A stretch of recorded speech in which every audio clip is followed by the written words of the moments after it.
La Voz Universal TV presenta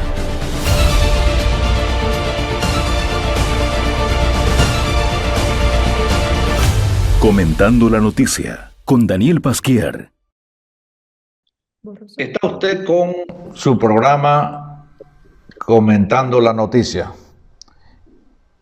El momento es propicio para hacer un análisis, un comentario sobre la etapa preelectoral y ahora ya propiamente la electoral. Están los candidatos definidos, eso es lo que vamos a ver. Vamos a ver cuántos son, quiénes son y algunas observaciones hasta aquí de cada una de las candidaturas. Estamos con el licenciado Gonzalo Chávez, que conoce en profundidad el tema y el proceso. Entonces, además que va como candidato en la lista de Rodrigo Paz. Entonces, creo que si antes lo comentaba, ahora habla con un poco más de autoridad. Ya está dentro del partido. Licenciado, en este momento, ¿cuántos binomios y partidos o alianzas están registradas ya legalmente, oficialmente y sin observaciones todavía pendientes? Por favor. Se han inscrito 11 binomios. De los 11 binomios que hay que se han inscrito, uno está en observación, que tenían que haber dado un dictamen hasta el día martes, lo han pasado para el jueves, o sea, el día de hoy, que es el binomio del Movimiento Tercer Sistema, que está con Andrónico a la presidencia y Mariana Prado a la vicepresidencia. Hay dos partidos, uno es el de Súmate de Manfred y el otro es el de Morena, que están siendo impugnados en la justicia ordinaria porque ellos tenían que haber recibido a la personería antes de los 120 días de la convocatoria, y el uno es 119 y el otro 50 días que se han sido habilitados. Entonces, esos dos partidos existe la probabilidad de que no corren en esta elección porque no cumplieron con los plazos establecidos. Entiendo que se está siguiendo el procedimiento muy en detalle, así como han sido impugnadas algunas de las otras candidaturas por cosas menores. Esto de Morena y el MST, pues podría también llegar, digamos, a ser un obstáculo definitivo, o sea, no habilitárselos, ¿eh? Exactamente, estamos hablando ahí de tres: ese Movimiento Tercer Sistema, Súmate de Manfred y Morena, Súmate y Movimiento Tercer Sistema, ¿no? Que están con problemas, que no está todavía definida su participación. Esto pone a prueba a la Corte Electoral, a la Suprema Corte Electoral, porque ha sido muy fino en el caso de Jaime Dunn, porque había una cosa de hace 18 años pendiente y que nada más no era un proceso judicial, sino que era un proceso administrativo lo que estaba pendiente de él. Así que, así como se ha afinado con unos, me imagino, es probable que también afine con los otros, ¿no? Y si no, pues se verá la inclinación que tiene la Corte por alguna tendencia, ¿no? No, están hilando demasiado fino, o sea, han hilado muy finos con unos y entonces los que han impugnado están pretendiendo que hile igual de fino para todos. Eso sería lo correcto, ¿no? Sí, entonces con esto estuviéramos eliminando algunos competidores. El tema de Jaime Dunn es un tema punto y aparte, porque vamos, el momento uno, cuando uno se dedica a ser candidato, sabe que el tema de la solvencia fiscal es algo que uno tiene que tenerlo. Y uno sabe que no ha tenido procesos, y cuando están los procesos en curso y cuando ya tuvieron sentencia. Entonces, no es que él no sabía, o sea, él sabía ese tema, él tenía que haber resuelto ese tema mucho antes. Se dejó estar y bueno, pues vamos a ver cómo le va, digamos, cómo logra solucionar el tema. Es una observación importante la que usted hace, porque no se trata de cosa grande o cosa chica, es que todos deben de saber y tienen que saber cuáles son los requisitos. Y bueno, hay que prepararse, ¿no? Antes de lanzarse a la contienda, hay que tener, pues, los papeles al día y primer requisito. Porque si no, sabe que corre el riesgo de quedarse en la mitad o al final del camino. Claro, o sea, obviamente, la norma es muy clara en eso. Dice, ha habido una sentencia, uno sabe explícitamente que se va a tener problemas, ¿no? Ya. Tiene que haber. Pero usted está apuntando muy oportunamente que tiene que haber una sentencia. Claro, o sea, cuando hay un proceso en trámite, pues, cuando no ha habido sentencia, la persona está habilitada. Cuando ha habido, cuando ha habido sentencia, ya sea en el tema administrativo o en el tema judicial, cuando hay sentencia, por decirle, usted tiene un problema impositivo y ya hubo una sentencia judicial, usted puede no haberla pagado, pero el rato que quiera habilitarse, usted tiene que ser consciente que tiene que ir al impuesto, pedir actualización de valor, pagar, llevar al juzgado hasta que llegue la notificación del juez al órgano electoral que le diga que el señor ya está habilitado, o sea, que la Contraloría diga, este señor ya está habilitado y puede correr al órgano electoral. O sea, en caso contrario, no va a poder correr.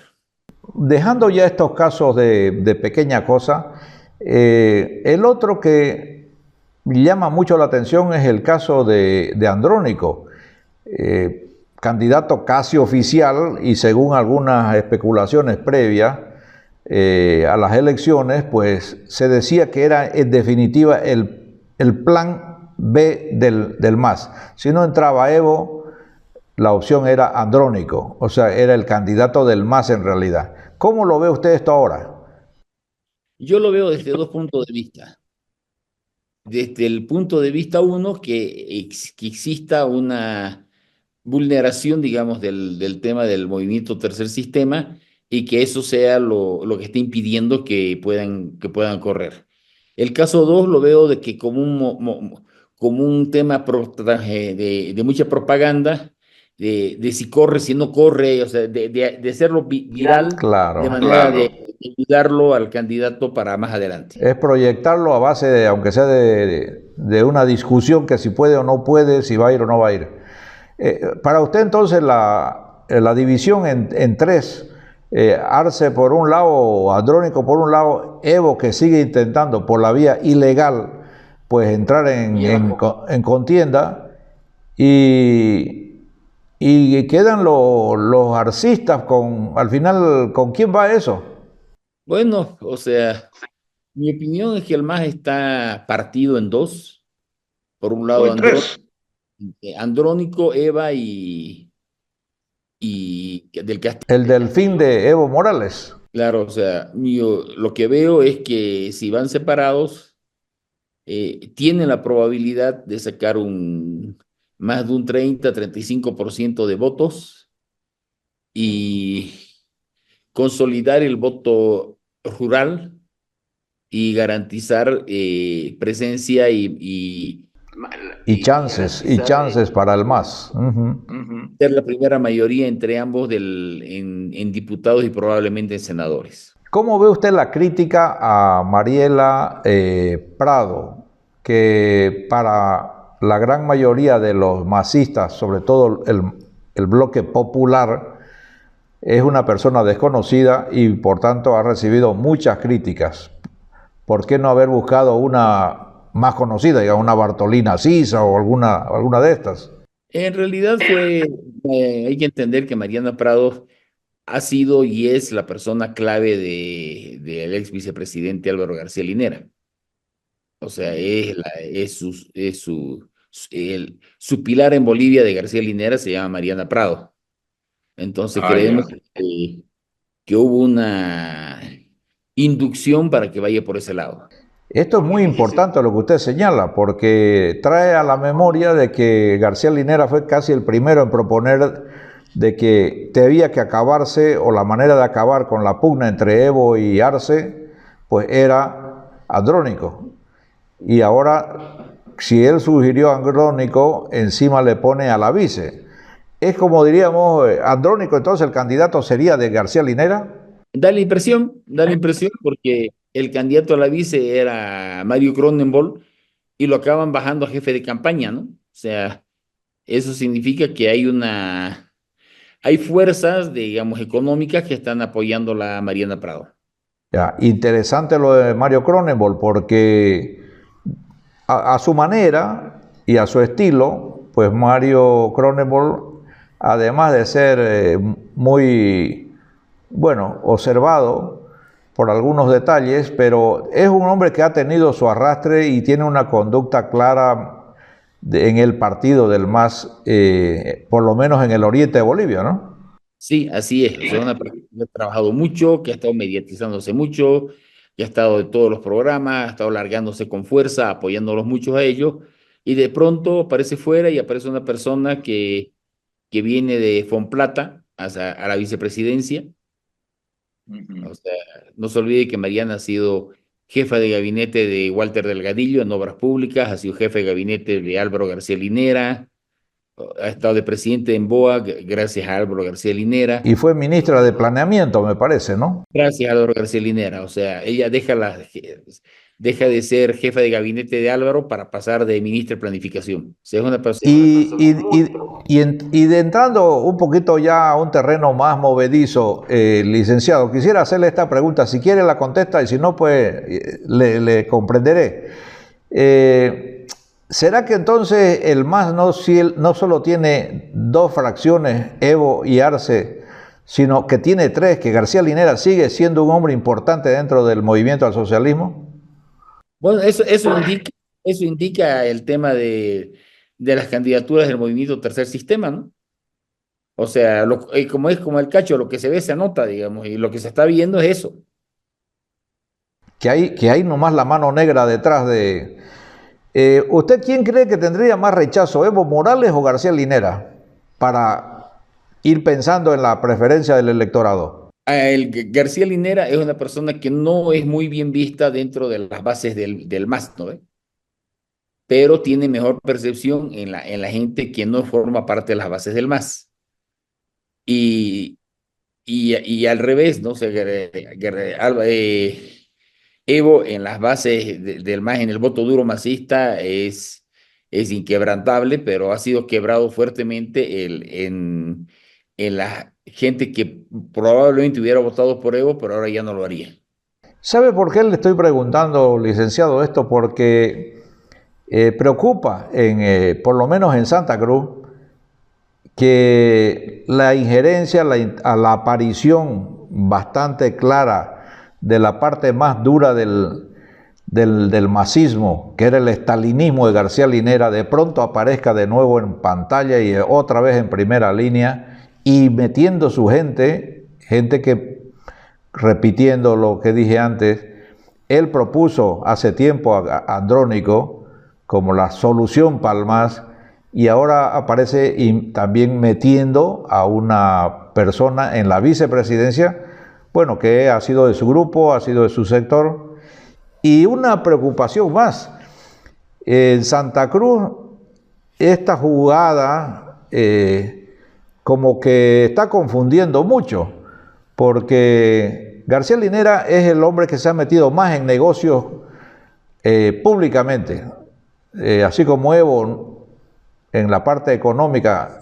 Bueno, se piensa, pero verlo actuar propiamente en el tema de económico y finanzas no me parece que ha sido menos visible. Mientras que García Linera está asociado a un caso, a otro caso, con bastante solvencia la información. Bueno, García Linera es el que prácticamente manejó gran parte de la administración pública, ¿no?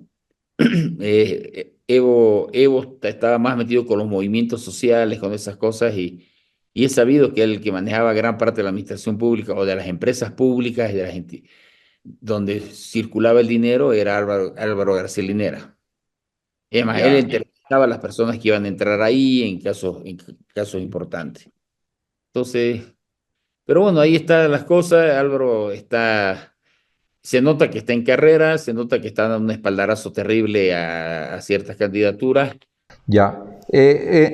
Dejando ya el tema del MAS, licenciado, ¿cómo está viendo la campaña de los que estaban habilitados o corriendo ya desde el principio?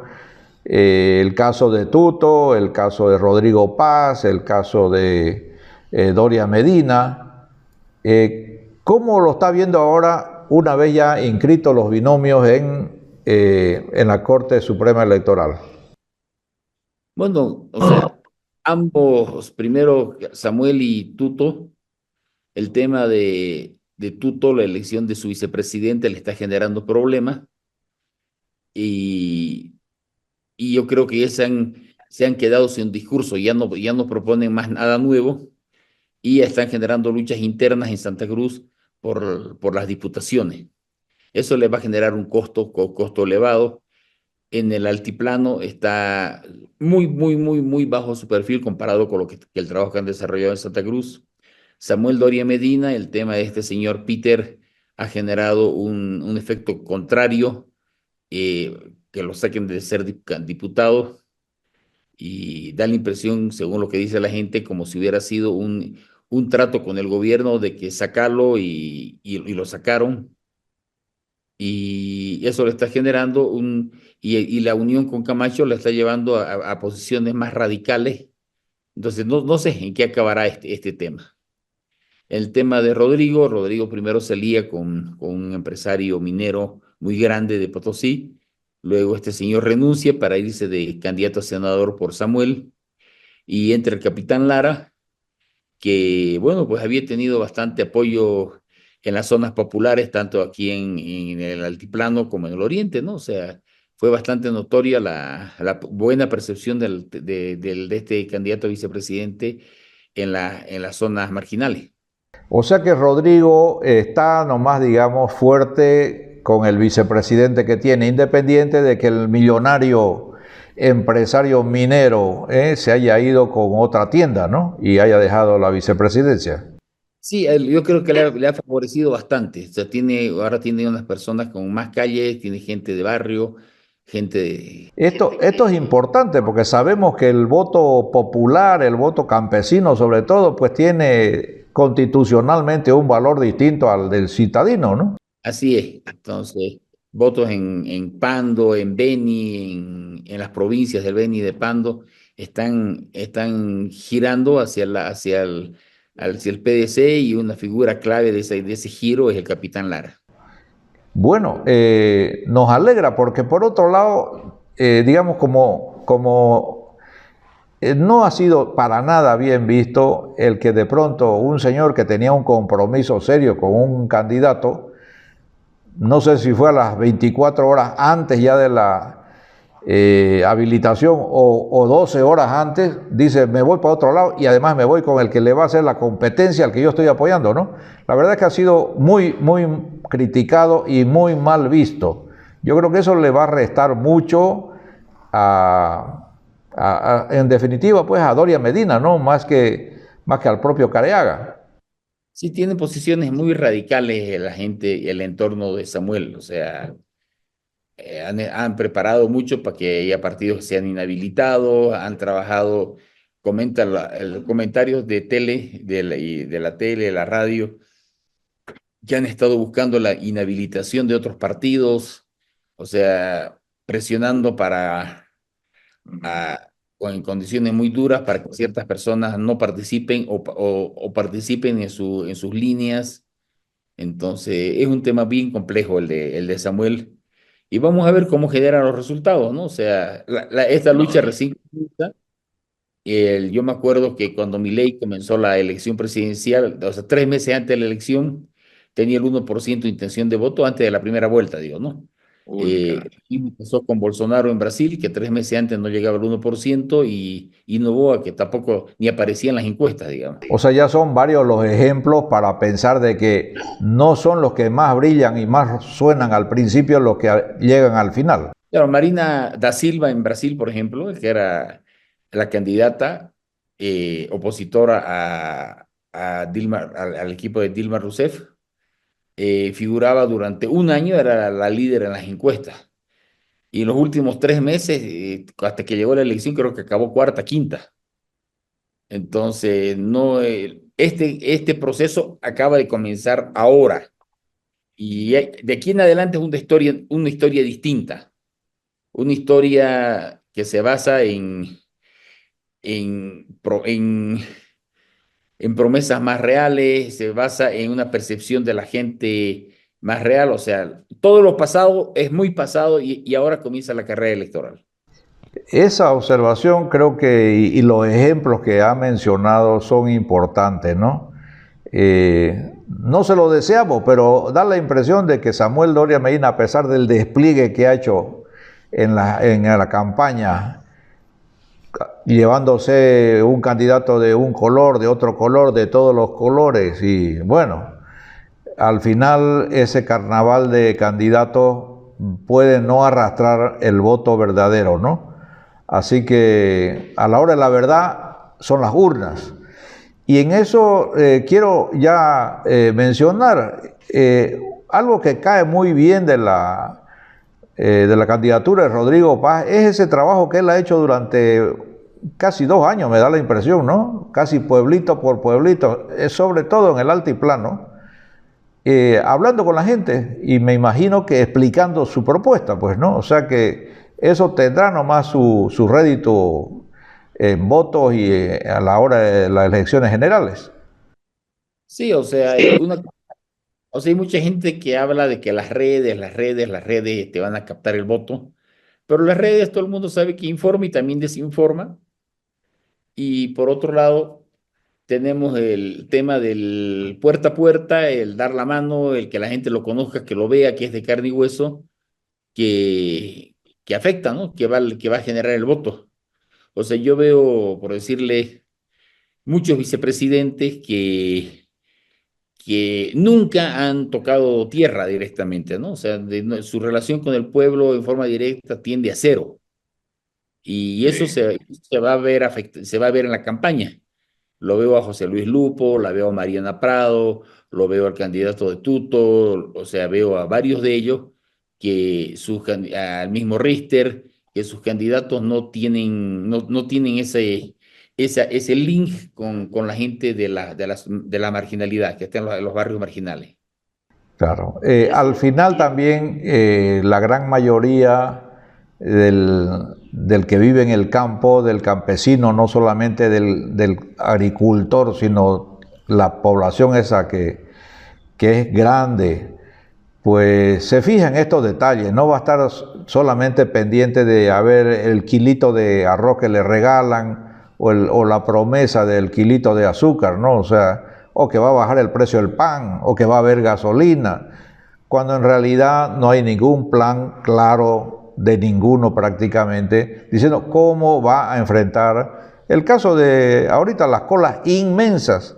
Creo que está peor que hace unos meses, donde personalmente me he pasado una noche íntegra para al final, cuando faltaban como unos 10 coches, se acabó la gasolina y hacer otra noche más de espera, ¿no? Para conseguir unos cuantos litros de gasolina. O sea que no es nomás, como usted bien dice, salir por las redes y estar en los medios y bueno, y saber que un candidato va para aquí, va para allá, sino el voto del consciente, el voto de la ciudadanía, del pueblo llano, del campesino, del viviente periférico a las grandes o a las 3 principales ciudades de Bolivia, que claro, evidentemente pesan, pero ese otro voto más ganado a pulso, ensuciándose los zapatos y metiéndose pues a los barros, porque no hay pavimento por ahí, va a contar y va a pesar mucho a la hora de la elección. Licenciado, yo le propongo que en este mismo tono hagamos otro programa mañana, si le parece, porque el tiempo se nos acaba y no quisiera empezar otro y dejarlo a medias. Así que, perfecto. Si usted, por favor, nos dice o les dice a los que nos están siguiendo pues, y con interés sobre el tema de las elecciones para tener un voto más consciente, decirles alguna frase final y no le digo que le haga propaganda pues a su partido, pero casi, ¿no? O sea, hable bien, hable bien. Usted está yendo por una diputación ahora y ¿qué es lo que le ha empujado a entrar en arena política? Nosotros hace bastante, y el equipo con el que trabajo, hace muchos años que vienen proponiendo que hay que dar una solución para sacar Bolivia adelante. Ayer veía en una gigantografía un anuncio del candidato Manfred Reyes Villa que decía que le garantizaba un plato de comida a todo el mundo, a la población, que no les iba a faltar el plato de comida. Y me acordaba de aquel tema de que los esclavistas decían, ¿cuál es el problema? Si comida tenés todos los días, pero no vas a dejar de ser esclavo, ¿no? Entonces, lo que la gente quiere es oportunidades, lo que la gente quiere es ver que hay forma de salir adelante y lo que la gente quiere es trabajando salir adelante. Entonces, desde ese punto de vista, creo que nuestra propuesta coincide con la con el candidato, los candidatos del PDC y vamos a impulsar el tema ese tema, o sea, vamos a impulsar el tema de que una nueva Bolivia donde el ciudadano se empodere de Bolivia, sea propietario en Bolivia, es clave. Me parece excelente esa orientación. No se trata que por un voto o por un plato de comida o por un kilo de arroz o por un kilo de azúcar el votante, el elector venda su dignidad, es decir, no podemos llegar a esos niveles de indignidad, vamos a decirlo, ¿no? Puede ser legal, puede ser, bueno, utilizado casi en todas partes, pero donde el hombre, el ciudadano, gana en ciudadanía propiamente, ejerciendo con libertad ese derecho a elegir. Bueno, desearle mucha suerte, licenciado, y seguiremos el día de mañana con otro, vamos a llamarle otro capítulo en esta misma línea. Muchísimas gracias.